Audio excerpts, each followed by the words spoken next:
In April 2015, the New York Times declared at their second annual New Fronts presentation that VR journalism will have the same bright future as photography did 119 years ago with the debut of their first virtual reality experience, Walking New York. Having successfully expanded into the digital landscape over the past 20 years, the Gray Lady wanted to maintain its command at the forefront of how we consume news and built the NYT VR app.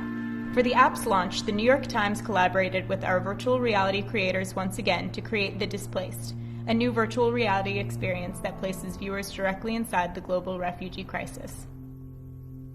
VR creator Imran Ismail and New York Times journalist Ben Solomon went to South Sudan, Ukraine, and Syria to follow 3 children as they navigate through the largest refugee crisis since World War II.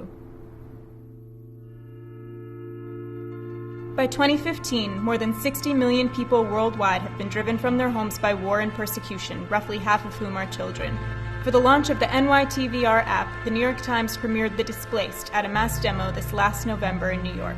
The following Sunday, over 1 million subscribers received complimentary New York Times-branded Google Cardboards with their Sunday paper, giving them the opportunity to empathize and experience the devastation of the refugee crisis firsthand, an idea considered unattainable in journalism until the advent of VR.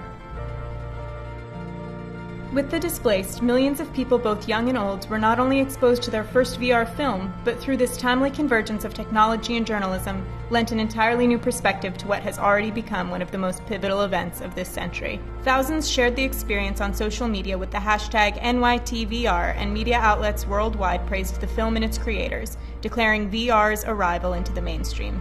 Within the first 3 days of its release, the NYTVR app had been downloaded more times than any other app in the publication's history.